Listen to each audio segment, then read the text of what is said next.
discuss the topic of latent heat. Okay, तो ये एक इम्पॉर्टेंट टॉपिक है और बहुत ज़्यादा कोई डिफिकल्ट नहीं है, बस आपको इसको ध्यान से सुनना है, समझना है. Okay student, normally we know that whenever we give the heat energy to the substance, then usually its temperature increases. But it is not necessary that by giving the heat energy to the substance, its temperature always increases. Sometimes by giving the heat energy to the substance, its temperature does not increases. Okay, then what happens to the heat energy which is given to the substance? What is the effect of giving the heat energy to the substance? मैं आपको समझाता हूँ. देखो, usually क्या होता है कि जब भी हम किसी सब्सटेंस को हीट एनर्जी देते हैं तो उस सब्सटेंस का टेम्परेचर इंक्रीज होता है. बट कभी कभी सब्सटेंस को हीट एनर्जी देने से उसका टेम्परेचर इंक्रीज नहीं होता है. तो फिर यहां पर क्वेश्चन है कि अगर हीट एनर्जी देने से टेम्परेचर इंक्रीज नहीं होता है तो फिर वो हीट एनर्जी की इफेक्ट क्या होगी. ठीक है, तो student, the effect of the heat energy will be that there will be a change in phase of the substance. Heat energy की क्या इफेक्ट होगी कि वो जो सब्सटेंस है वो सब्सटेंस का टेम्परेचर इंक्रीज नहीं होगा, बट उसकी जो फेज है, फेज मतलब उसकी जो स्टेट है, वो स्टेट चेंज हो जाएगी. बराबर. तो मैं आपको एग्जांपल देके समझाता हूं तो this will be definitely clear to you. ठीक है, बट उसके पहले मुझे ये लेटेंट हीट की एक डेफिनेशन लिखनी है, फिर हम वो डिस्कस करेंगे. सो सी हियर.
ओके, तो यहां पर मैंने एक डेफिनेशन लिखी है student. The amount of heat per unit mass that must be transfer during the change in state of a substance is called latent heat और heat of transformation of that process. ठीक है, देखो, अगर हमारे पास unit mass of substance है. अब unit mass of substance मतलब कि 1 किलोग्राम सब्सटेंस है. यूनिट मास मतलब कि 1 किलोग्राम. ठीक है, तो अगर हमारे पास 1 किलोग्राम ऑफ सब्सटेंस है और अगर 1 किलोग्राम ऑफ सब्सटेंस का फेज चेंज होता है, उसकी स्टेट चेंज होती है, बराबर, तो उस टाइम पर जो हीट एनर्जी उसको सप्लाई करनी पड़ती है उसको क्या कहते हैं? Heat of transformation, also known as the latent heat of that process. मैं आपको एग्जांपल देके समझाता हूं. सपोज वी हैव अ मोल.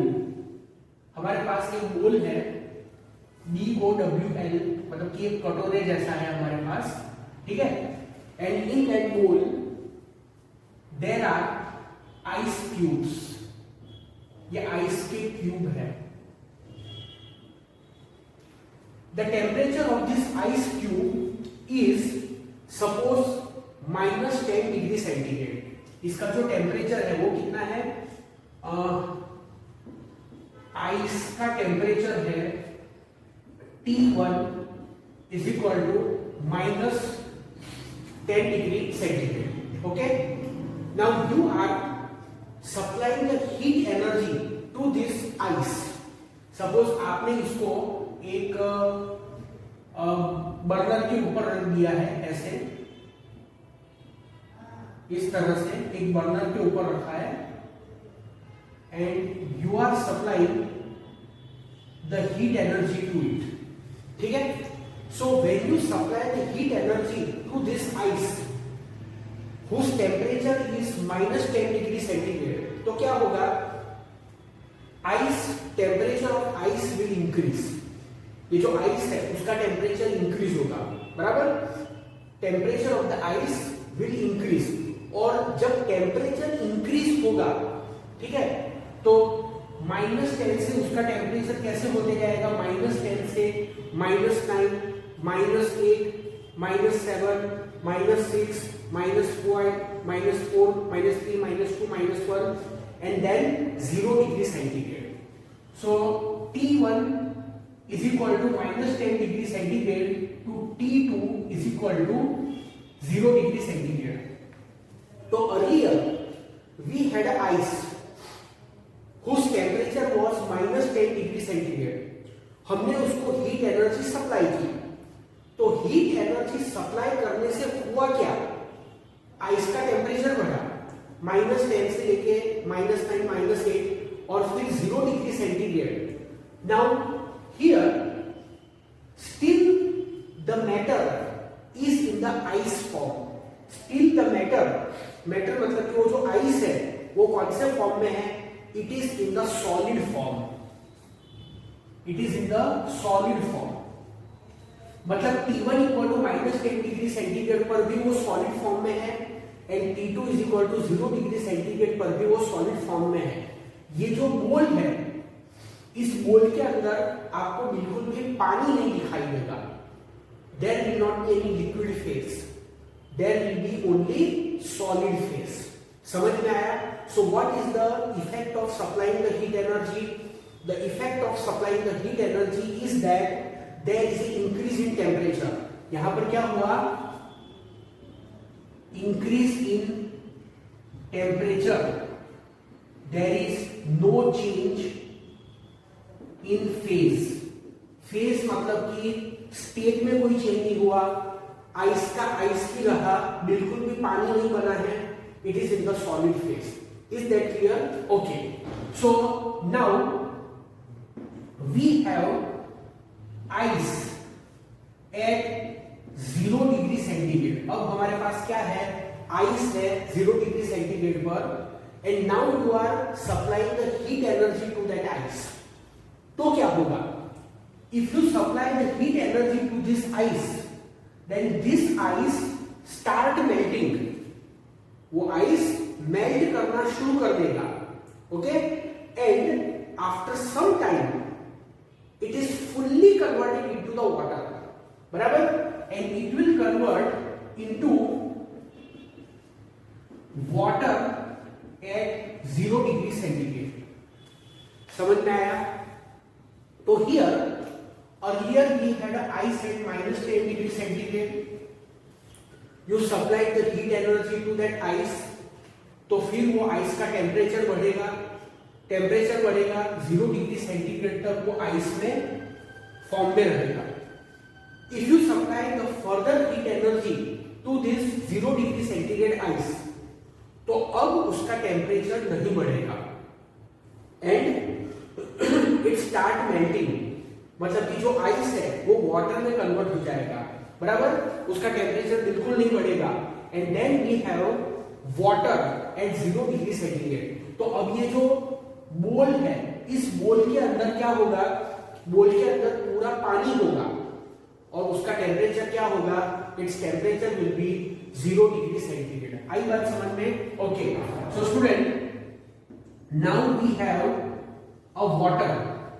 हमारे पास है water whose temperature is 0 degree centigrade.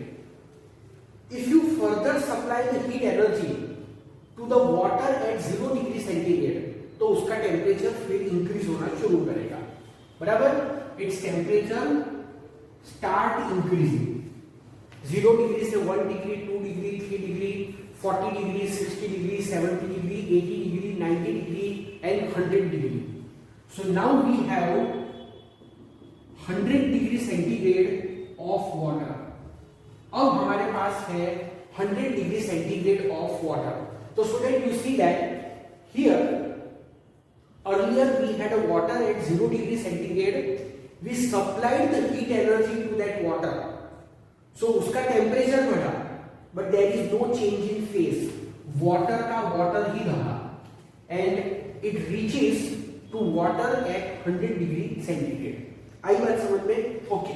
सो अब हमारे पास है water which is at 100 degree centigrade.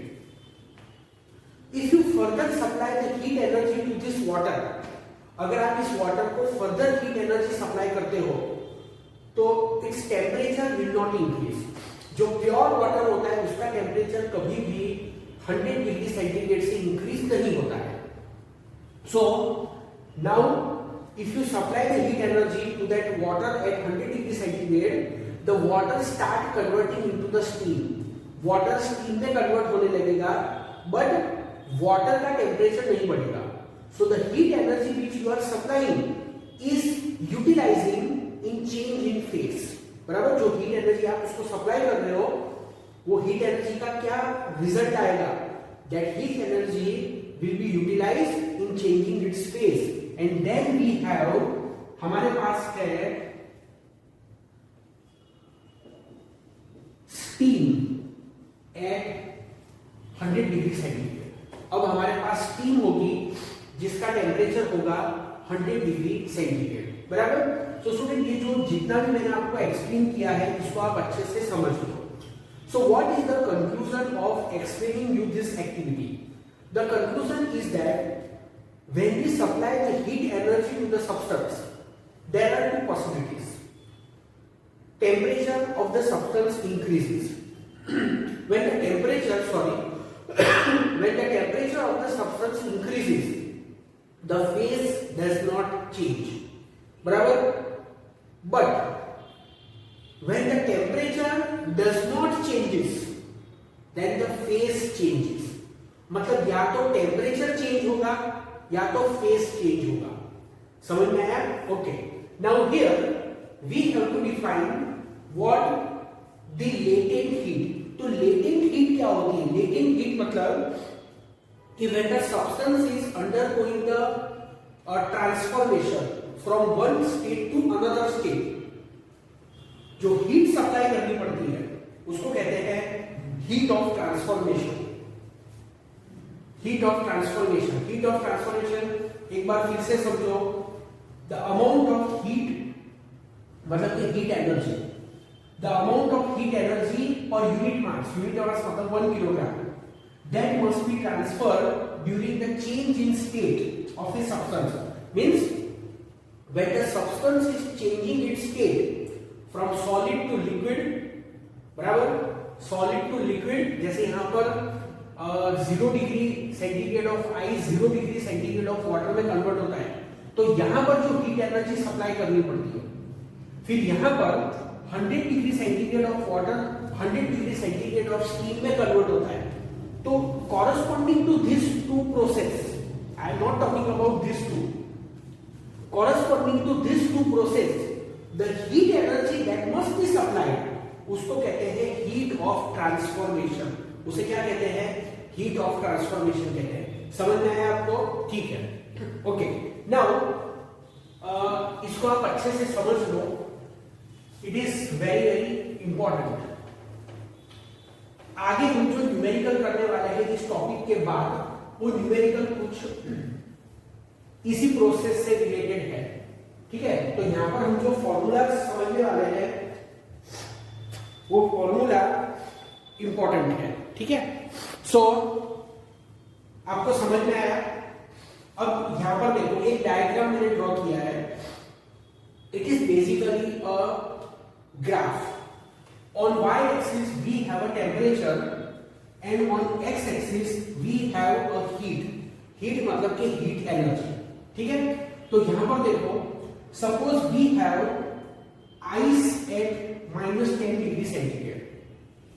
So suppose we have a ice at -10°C. If you supply the heat energy, जो भी मैंने अभी आपको वहां पर एक्सप्लेन किया ना, वही चीज यहां पर भी है, ठीक है। वही चीज को मैं अब ग्राफ से समझा रहा हूं। तो suppose if we have ice at -10°C, if you give it heat energy, आप उसको हीट एनर्जी दे रहे हो, तो देखो उसका टेम्परेचर इंक्रीज हो गया और आइस का टेम्परेचर हो गया 0°C. After the temperature of the ice reaches 0°C, if you further supply the heat energy, तो देखो उसका टेम्परेचर इंक्रीज नहीं हो रहा है। Graph is parallel to the X axis, मतलब y एक्सिस की वैल्यू चेंज नहीं हो रही है, तो इट रिमेन्स एट 0°C और फिर वो यहां पर वाटर में कन्वर्ट हो जाता है।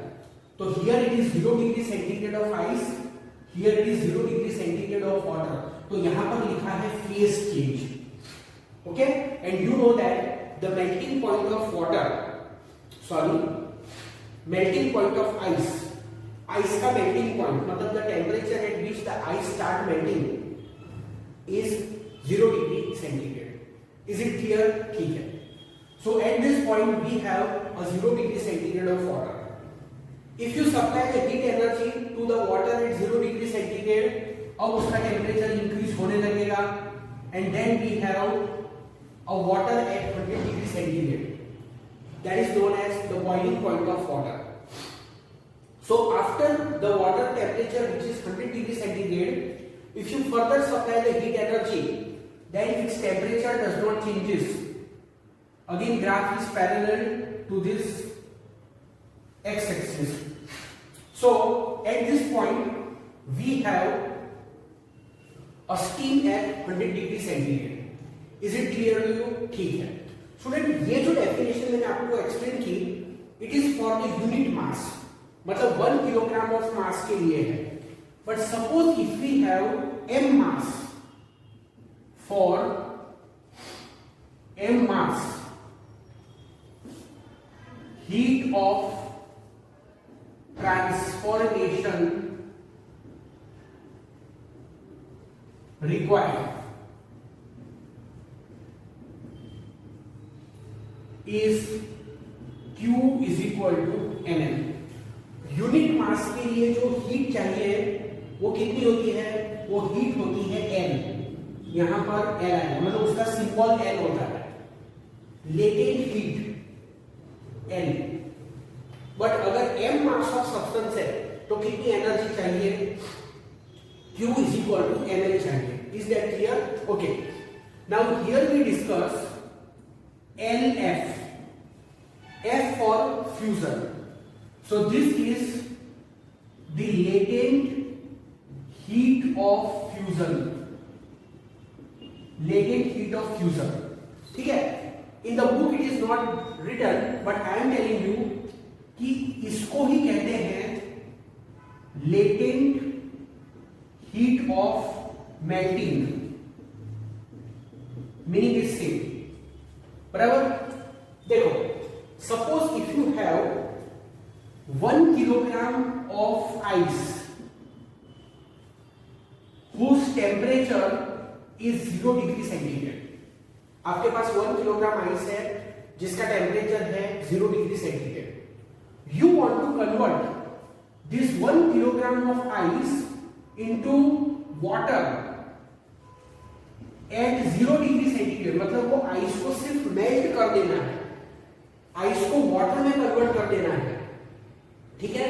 तो कितनी एनर्जी चाहिए? You need 3.33 10⁵ joule per KG. इतनी एनर्जी चाहिए, समझ में आया? If you have 1 kilogram of ice at 0°C, you want to convert into the water at 0°C, so you require to supply this much energy. आपको इतनी energy उस ice को देनी पड़ेगी, समझ में आया?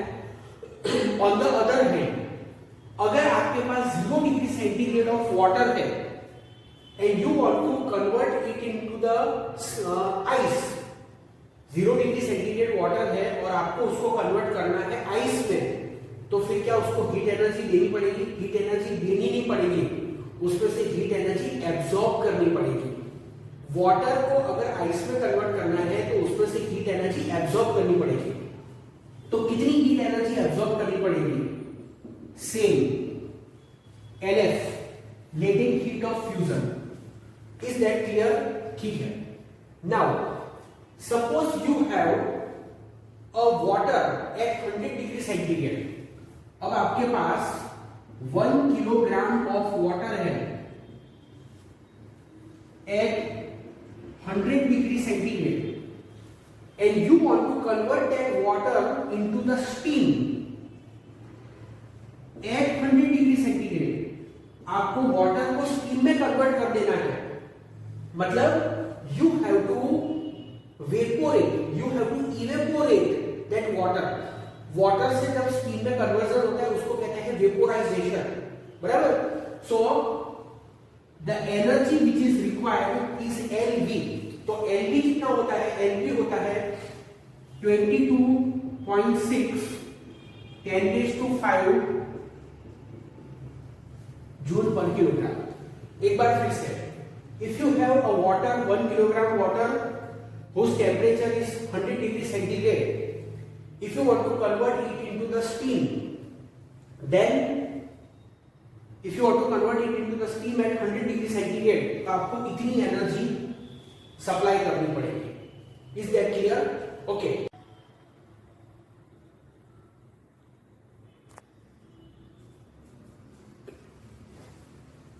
सो ये आपको क्लियर हो गया कि अगर हमारे पास 1 किलोग्राम ऑफ वाटर है एट 100 डिग्री सेंटीग्रेड, अगर हम उसको स्टीम में कन्वर्ट करते हैं एट 100 डिग्री सेंटीग्रेड, तो इस वाटर को इतनी एनर्जी सप्लाई करनी पड़ेगी।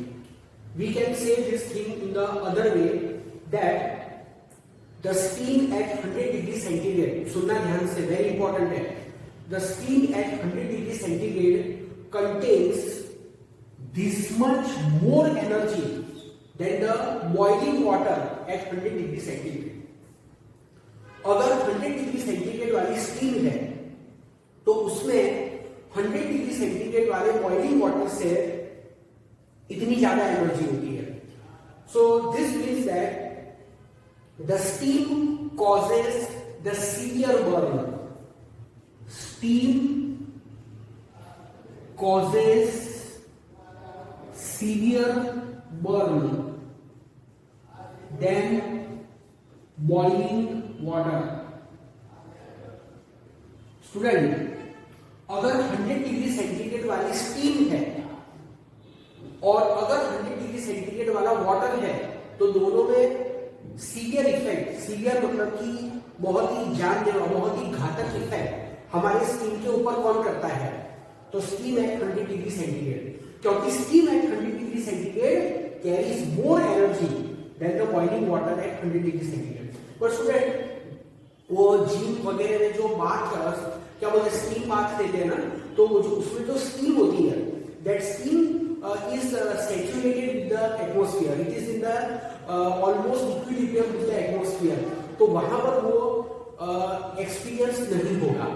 बट सपोज एक क्लोज कंटेनर के अंदर बॉइलिंग वाटर है 100 डिग्री सेंटीग्रेड और दूसरे क्लोज कंटेनर के अंदर अगर स्टीम है 100 डिग्री सेंटीग्रेड पर, तो उस सिचुएशन में steam will cause severe burn, उससे बहुत सीवियर टाइप का बर्निंग होगा, बहुत ज्यादा घातक जलन होगी।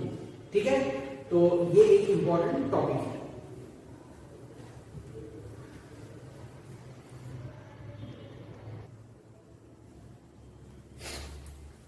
Student, we are solving example 11.4 when 0.15 kilogram of ice, हमारे पास आइस है 0.15 किलोग्राम, बराबर, ये आइस का मास है एट 0 डिग्री सेंटीग्रेड। वो जो आइस है उसका टेम्परेचर है 0 डिग्री सेंटीग्रेड, बराबर। Is mix with 0.30 kilogram of water, M2 0.30 kilogram of water उसमें मिक्स कर देते हैं। और ये जो वाटर है, इस वाटर का टेम्परेचर कितना है, at 50 degree centigrade, 50 degree centigrade ये वाटर का टेम्परेचर है, ठीक है। In a container the resulting temperature is 6.7 degree centigrade. T3 is equal to resulting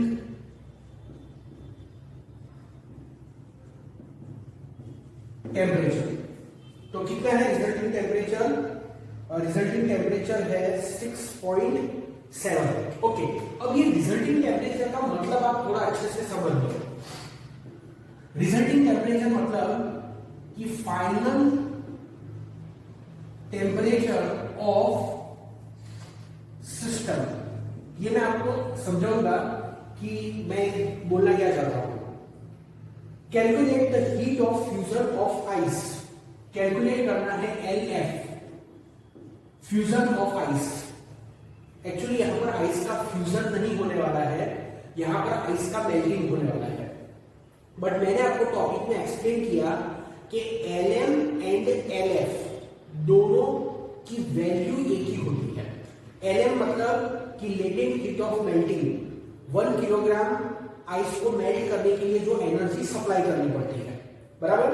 और LF मतलब कि 1 किलोग्राम ऑफ वाटर है उसको आइस में कन्वर्ट करना है, तो उसमें जो हीट एनर्जी एब्जॉर्ब करनी पड़ती है, वैल्यू सेम होती है। तो हमें LF की वैल्यू कैलकुलेट करनी है और एक वैल्यू दी हुई है specific heat of water SW, ठीक है। ये आपको समझ में आ जाएगा कि LF क्या है, heat of fusion of ice. ये कैलकुलेट करना है।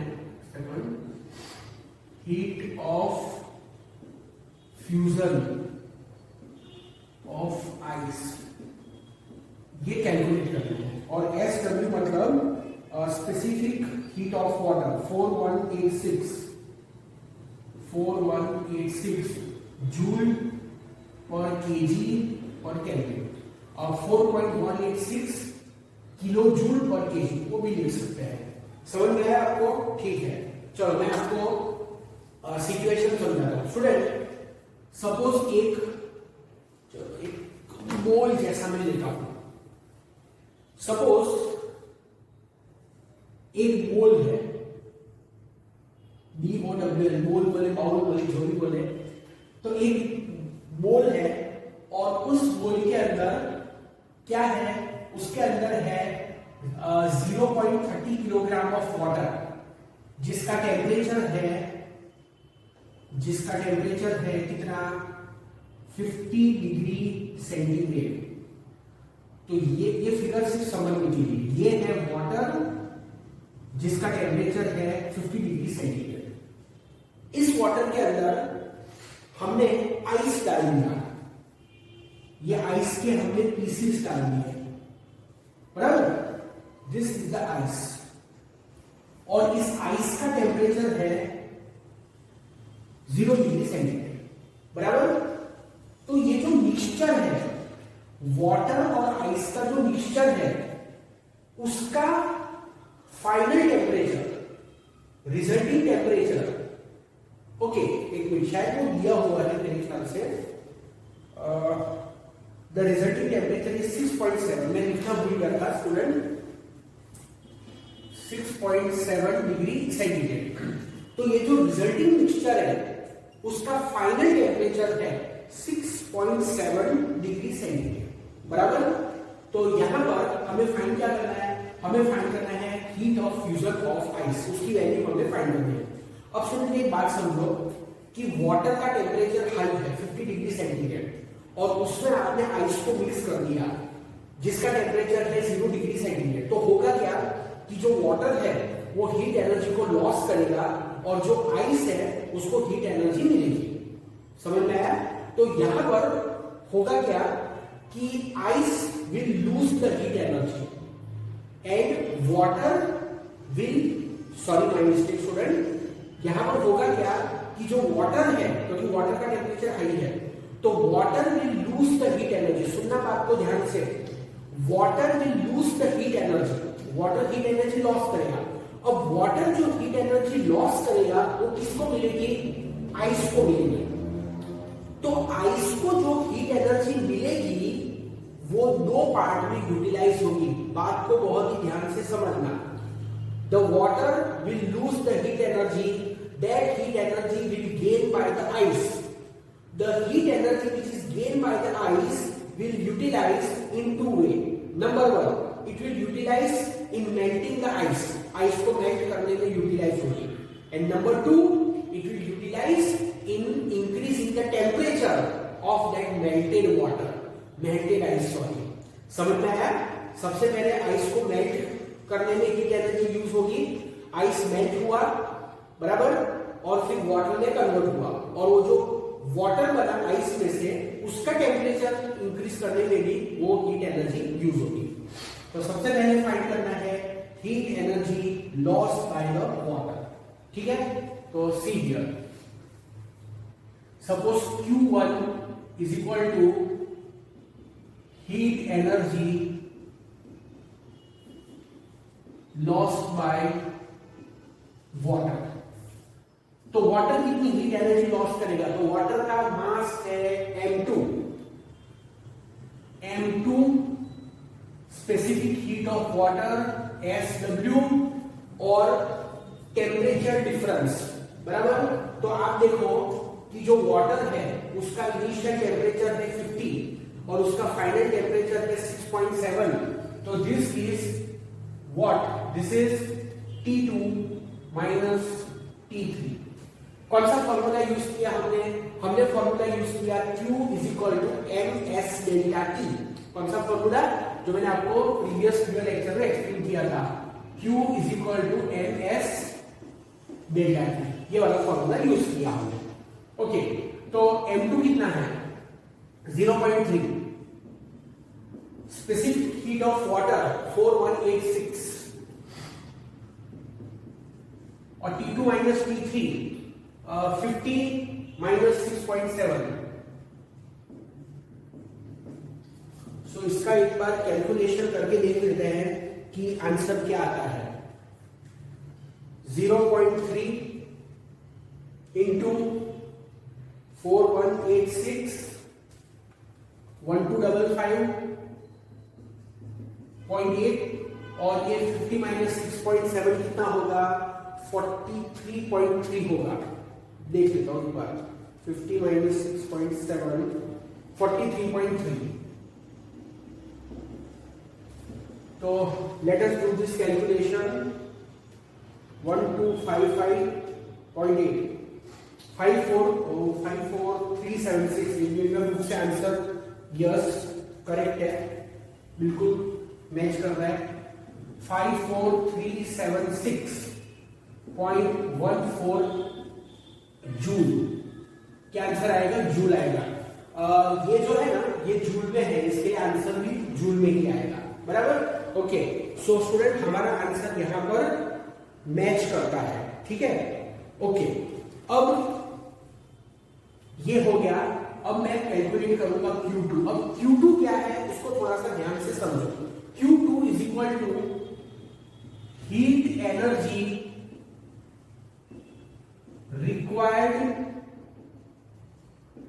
to melt ice। जो आइस है, बराबर, उस आइस को मेल्ट करने में जो हीट एनर्जी रिक्वायर्ड है वो हमको यहां पर कैलकुलेट करनी है। तो फॉर्मूला क्या हम यूज करेंगे? तो सबसे पहले आइस का मास 0.15। अच्छा, पहले फॉर्मूला लिखता हूं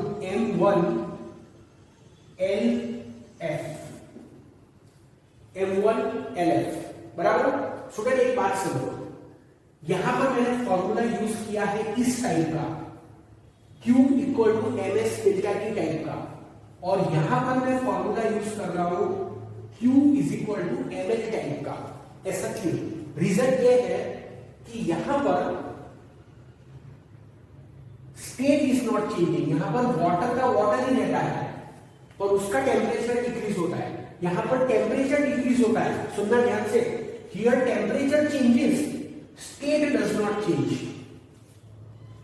here state changes, ice water में कन्वर्ट हो गया बट टेम्परेचर 0 डिग्री का 0 डिग्री सेंटीग्रेड ही रहा, तो उस सिचुएशन में ऐसा फॉर्मूला यूज होगा।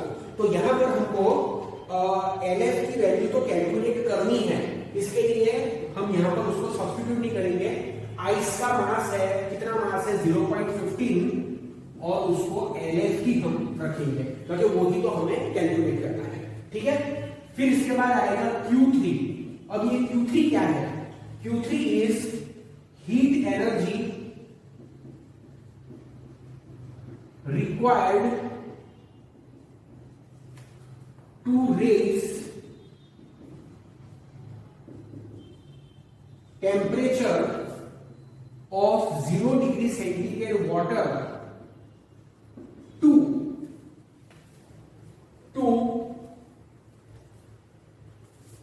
6.7 डिग्री सेंटीग्रेड वाटर।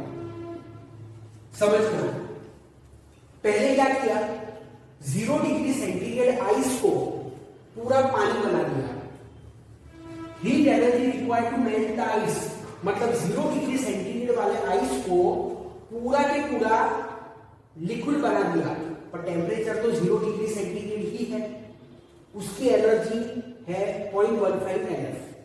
अब 0 डिग्री सेंटीग्रेड वाला वाटर, अब टेम्परेचर उसका बढ़ेगा और उसका टेम्परेचर हो जाएगा 6.7 डिग्री सेंटीग्रेड। तो उसके लिए कितनी एनर्जी चाहिए? तो उसके लिए जो एनर्जी चाहिए वो होगी स्टूडेंट M1, इस टाइप का फॉर्मूला यूज होगा, SW, और टेम्परेचर का क्या करेंगे, टेम्परेचर डिफरेंस आएगा T3। एक सेकंड, टेम्परेचर 0 डिग्री सेंटीग्रेड वाले का टेम्परेचर चेंज हो गया T3 minus T1,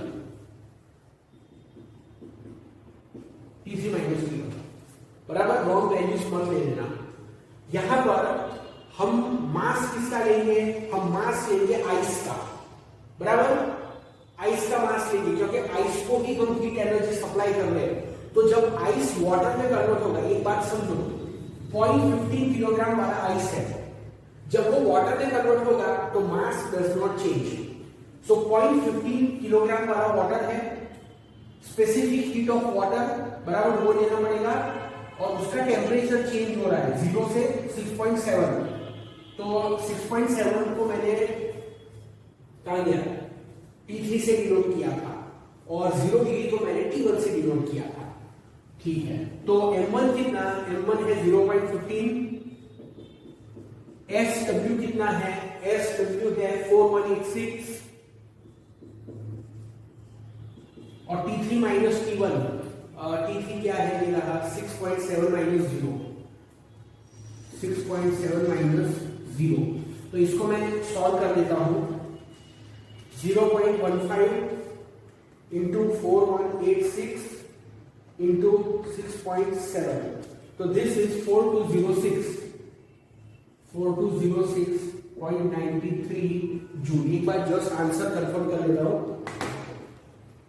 4206.93, it's correct.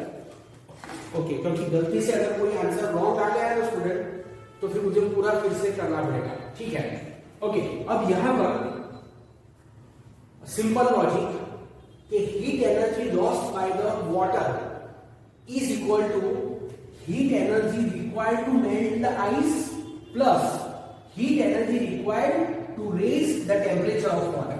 ठीक है, this is in accordance to the conservation of energy.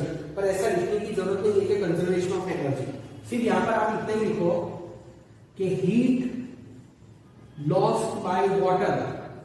अब बुक में कितना डिटेल में लिखा हुआ है वो मैं देख लेता हूं। हीट लॉस, ओके, उन लोगों ने तो बहुत ही सिंपल वे में लिखा है कि heat loss is equal to heat gain, तो चलो कोई बात नहीं, हम ऐसे लिखते हैं heat loss is equal to heat gain. This is very simple as compare to what I was writing, but मैं क्या लिखना चाहता था वो मैं आपको बता देता हूं। Heat loss by the water equal to sign heat energy required to melt the ice plus heat energy required to raise the temperature of that water. वो पूरा डिटेल में मैंने आपको बोला, ठीक है। तो यहां पर आएगा Q1 Q2 प्लस Q3 ऐसे, ठीक है। तो एक छोटा सा कैलकुलेशन है। सो Q1 कितना है 54376 54376.14 is equal to 0.15 LF plus 4206.93 बराबर। सो 0.15 LF is equal to 54376.14 minus 4206.93. So difference 54376.14 minus 4206.93, तो ये आया 5016.9.21। So LF is equal to 5016.9.21 और डिवाइड बाय 0.15 करो तो क्या आता है 33.446.14 जूल पर केजी बराबर। तो इसको हम लिखेंगे 33.44 kilo joule per KG.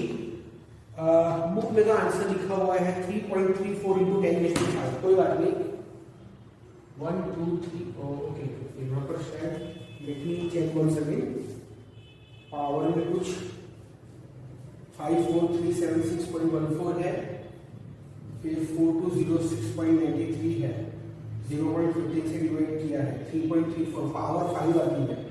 Okay, शायद मेरे लिखने में कुछ गलती है।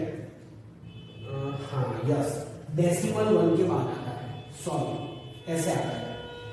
तो दिस इज 3.344614 इंटू, आप 3.34 उतना लिखोगे तो नहीं चलेगा, 1 2 3 4 5 10⁵ joule per K G, this is ji.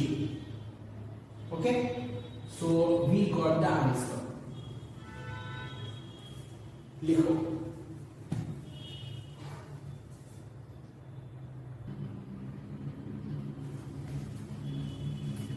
Student, we are solving example 11.5। ये एग्जाम्पल में जो फॉर्मूलाज यूज करेंगे प्रीवियस न्यूमेरिकल के फॉर्मूलाज जैसी फॉर्मूला है, वेरी सिंपल, थोड़ा सा लॉन्ग है, बस कैलकुलेशन अच्छे से करना पड़ेगा।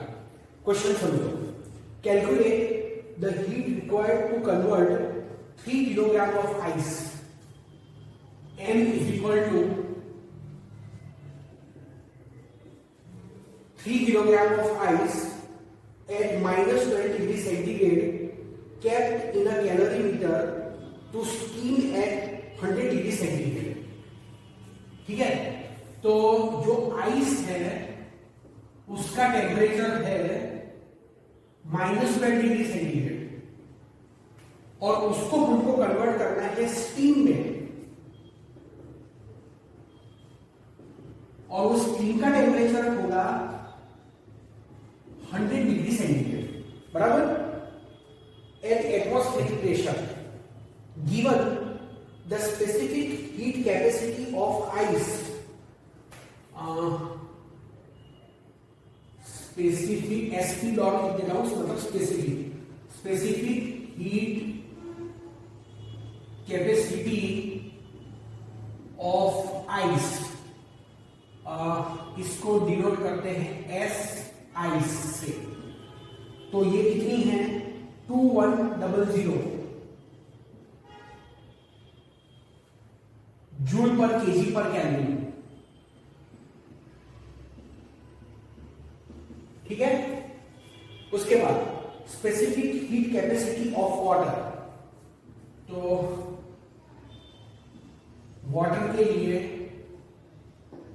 Specific heat capacity of water S W लिखो तो भी चलता है, पूरा वाटर लिखोगे तो भी आपकी मर्जी। 4186 जूल और केजी और केल्विन। ठीक है। Latent heat of fusion of ice,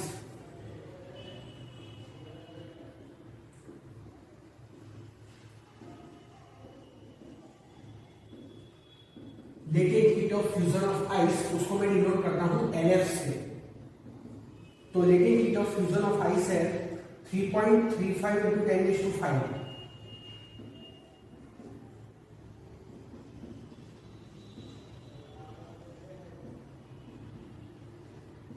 joule per KG.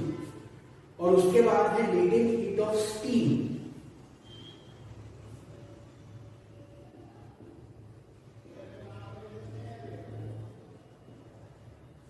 Latent heat of steam, इसको मैं डिनोट करूंगा LV से, क्योंकि स्टीम कब फॉर्म होती है जब वाटर का वेपोराइजेशन होता है।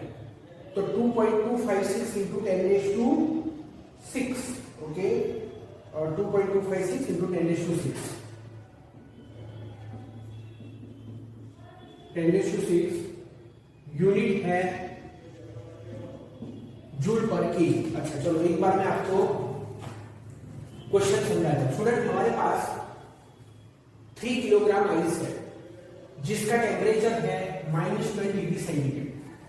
हमको उस आइस को स्टीम में कन्वर्ट करना है 100 डिग्री सेंटीग्रेड पर, तो कितनी एनर्जी उस आइस को देनी पड़ेगी। अब यहां पर प्रोसेस कैसे होगी, स्टेप बाय स्टेप होगी, बराबर।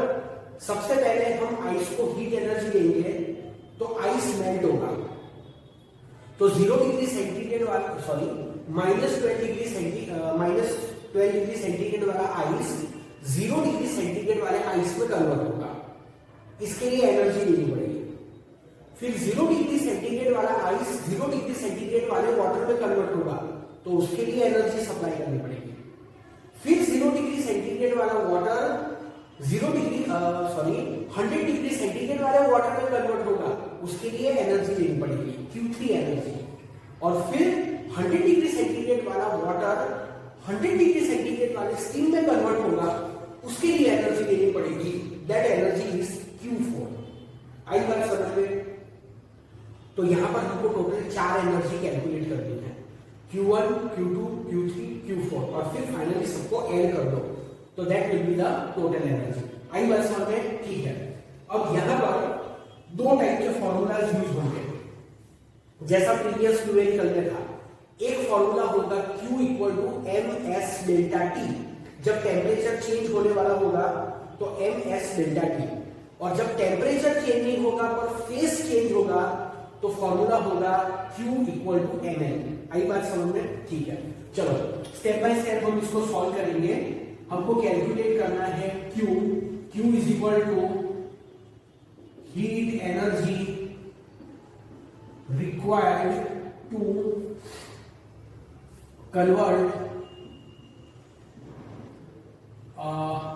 convert -12 degree centigrade ice to 100 degree centigrade steam. देखो एक मैं आपको क्लियर बात बताता हूं, आप एग्जाम में इतना अगर नहीं भी लिखते हो तो आपका कोई भी मार्क लॉस नहीं होगा, पर अंडरस्टैंडिंग के लिए, कंफ्यूजन ना हो उसके लिए, बेटर रिप्रेजेंटेशन के लिए लिखो तो अच्छी बात है। ठीक है। तो solution we see Q1। What is Q1? Heat energy required to raise temperature of -12 degree centigrade water, sorry water नहीं, ice, -12 degree centigrade ice to 0 degree centigrade ice. तो मास हर फॉर्मूला में सेम देना है। एम कौन सी value लेंगे, specific heat capacity of ice MSIC, और temperature जो होगा, टेम्परेचर कौन सा होगा 0 -12। कैसे, देखो आंसर पॉजिटिव लाना है, बराबर, इतना दिमाग में फिट कर दो। तो आप चाहो तो 12 - 0 लिखो, no problem, but final minus initial, final 0 minus initial -12, answer तो पॉजिटिव ही आएगा ना। तो ये लॉजिकली ज्यादा क्लियर है, करेक्ट है, वो भी कर सकते हैं 12 - 0, नो प्रॉब्लम। तो m है 3, SI है 2100 एंड दिस इज 12, बराबर। तो देखते हैं 21 × 3 63 00 × 12, तो आंसर आता है 756। स्टूडेंट में बीच में आंसर देखते रहूंगा, 75600। ये जो एक बात समझो,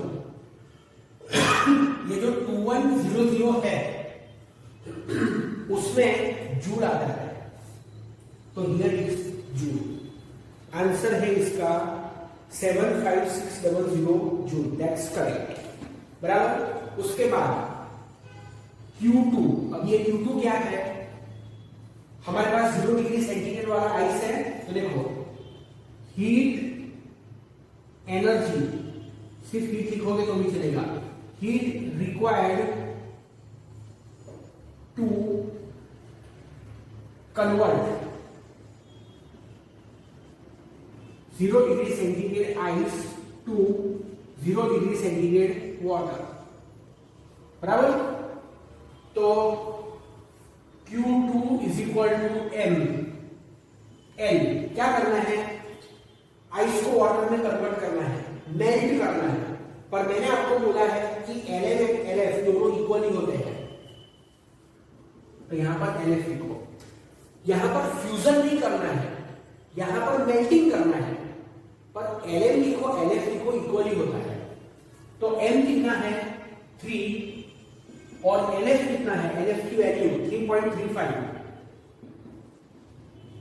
10⁵. तो करो कैलकुलेट, 3.35 into 3, 10.05, 10⁵ जूल। तो कर सकते हैं इसको सॉल्व, 10⁵, 2 0 गए, 3 बचे, बराबर। लेट मी सी, करेक्ट 100, उसके बाद 5000, करेक्ट। उसके बाद Q3, अब हमारे पास है 0 डिग्री सेंटीग्रेड वाला वाटर, 0 डिग्री सेंटीग्रेड वाले वाटर को 100 डिग्री सेंटीग्रेड वाले वाटर में कन्वर्ट करना है। तो Q3 heat energy required to convert 0 degree centigrade water to 100 degree centigrade water, temperature बढ़ रहा है, M वाटर है, तो वाटर वाली स्पेसिफिक हीट लेनी पड़ेगी, SW, S वाटर 100 - 0, बराबर। तो मास कितना 3, specific heat of water 4186,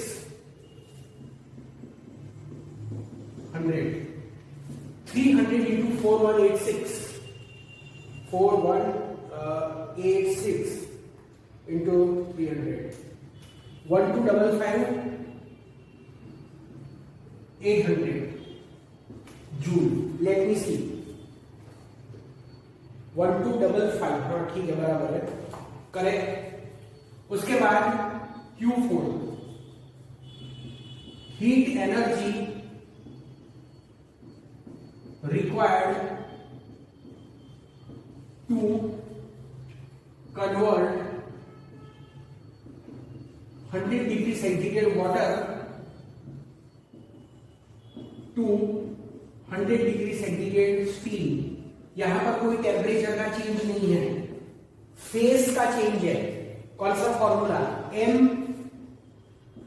L V, vaporisation होने वाला है 2.256 10⁶, तो 3 2.25 6 10⁶, so 2.256 into 3 6.768 10⁶ जूल, तो ये होगा 6768, 3 बचे 0, बराबर। लेट मी कंफर्म, 676830 करेक्ट है। सो अब हम कैलकुलेट करेंगे Q, बराबर। तो Q equal to Q1 plus Q2 plus Q3 plus Q4, ठीक है।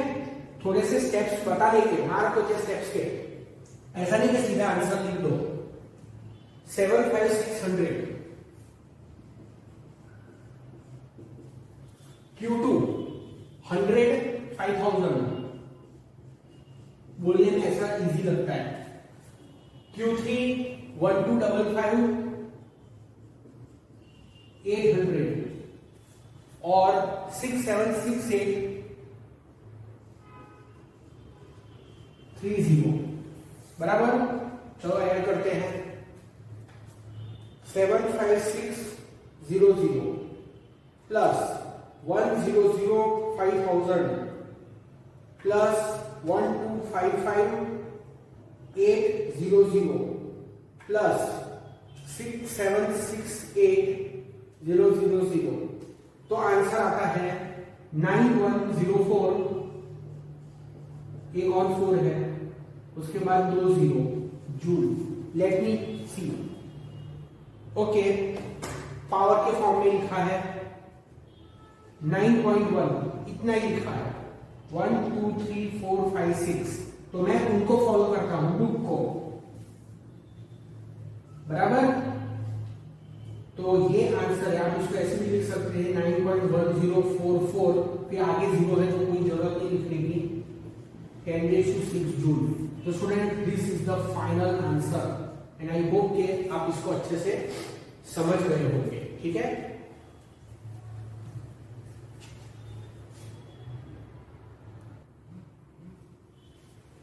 Student, I am taking exercise का 11.2।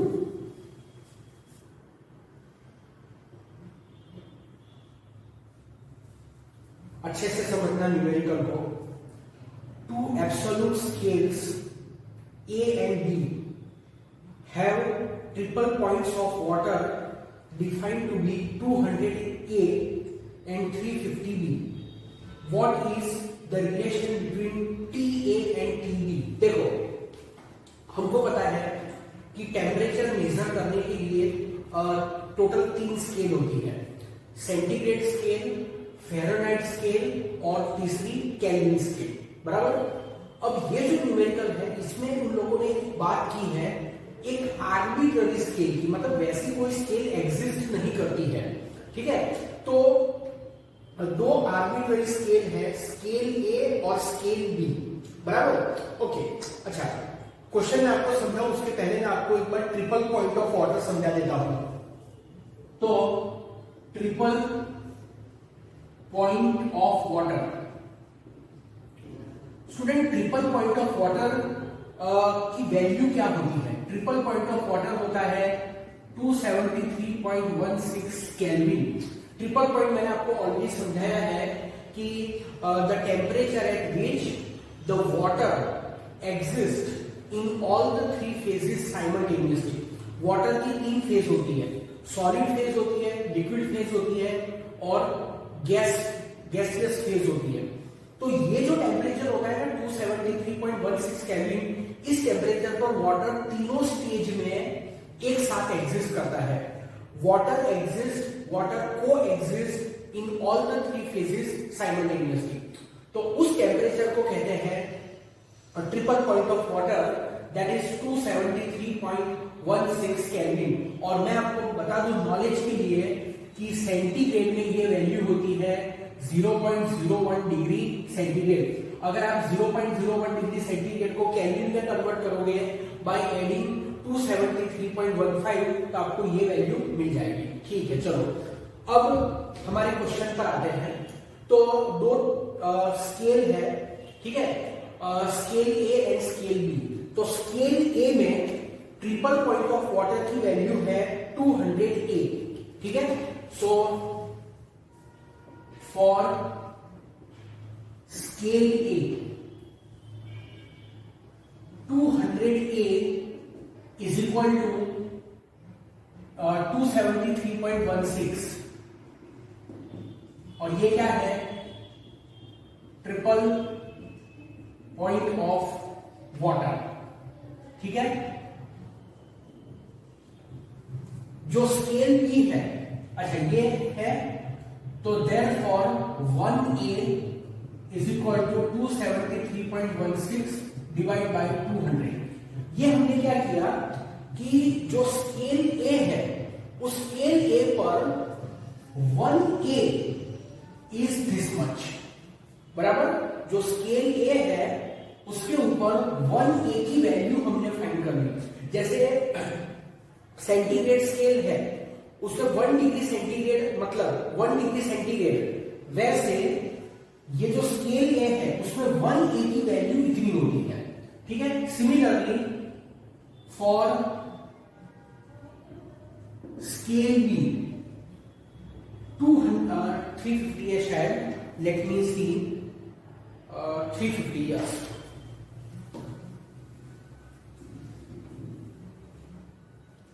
350B इज इक्वल टू 273.16, बराबर। ये भी ट्रिपल पॉइंट है, लिखने की जरूरत नहीं है बार बार। तो therefore 1B is equal to 273.16 divide by 350। समझ में? तो देखो हमने किया क्या वो समझो।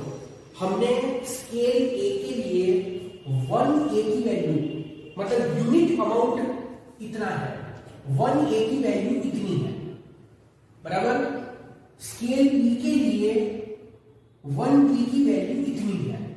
अब हमें क्या फाइंड करना है, हमें फाइंड करना है relation between the two scales. ये दोनों स्केल के बीच में रिलेशन कितना है, वो रिलेशन की वैल्यू हमको फाइंड करनी है, बराबर। तो see here, if TA and TB are the temperatures on scale A and scale B respectively, मतलब स्केल ए के ऊपर टेम्परेचर TA, स्केल बी के ऊपर टेम्परेचर TB, बराबर।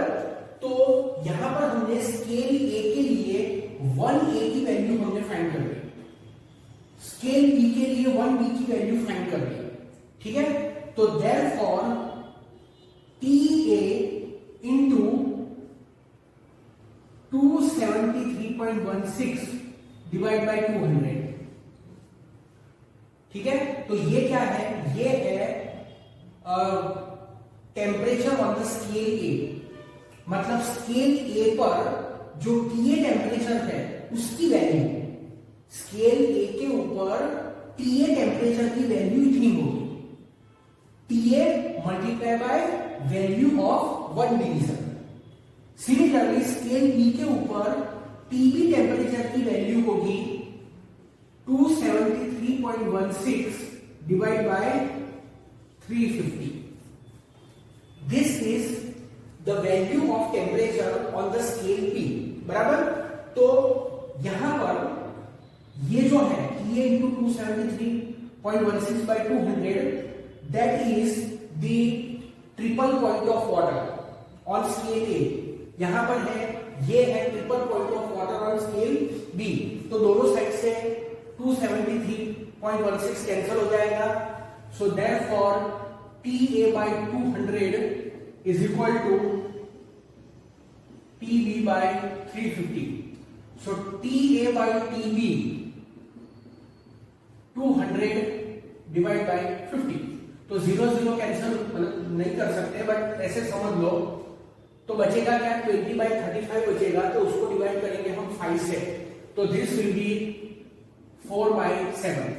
सो TA by TB इज 4/7, बराबर। तो ये इसका आंसर है। इसको मैं आपको समझाने के लिए लिख रहा हूं, आप ऐसा मत लिखना। TA is equal to 4/7 TB। इसका मतलब क्या होगा स्टूडेंट, कि जो स्केल A है वो स्केल A पर गिवन टेम्परेचर की वैल्यू स्केल B पर गिवन टेम्परेचर की वैल्यू से 4/7 टाइम्स है। देखो, जैसे सेंटीग्रेड और केल्विन स्केल है, या तो फिर सेंटीग्रेड और फ़ारेनहाइट स्केल है, बराबर। तो आपको पता है कि सेंटीग्रेड स्केल के ऊपर जो 0 डिग्री सेंटीग्रेड होता है, सेंटीग्रेड स्केल के ऊपर जो 0 डिग्री सेंटीग्रेड होता है, केल्विन स्केल में उसके कॉरस्पॉन्डिंग होता है 273.15 केल्विन। मतलब दोनों में वैल्यू का तो डिफरेंस है ना, दोनों एक ही सिचुएशन को रिप्रेजेंट करते हैं, both represents the same situation. तो वैसे ही there is scale A, there is scale B, दोनों अलग अलग स्केल है, तो उनके बीच में रिलेशन है कि स्केल A पर टेम्परेचर की वैल्यू स्केल B पर वही टेम्परेचर की वैल्यू से 4/7 टाइम्स है। समझ में आया? तो यहां पर हमने दो स्केल का कंपैरिजन किया है। कुछ बुक के अंदर इसका सॉल्यूशन बहुत ही सिंपल, एकदम शॉर्ट में लिखा हुआ है। उन लोगों ने क्या किया है, डायरेक्टली इसी को लिखा है और फिर ये लिख दिया, but there is no sense of writing this way कि भाई ये कैसे लिखा है। तो ये पूरा लॉजिकली मैंने आपको समझाया है, तो आई वुड सजेस्ट यू कि आप ये पूरी लॉजिकल मेथड को फॉलो करो।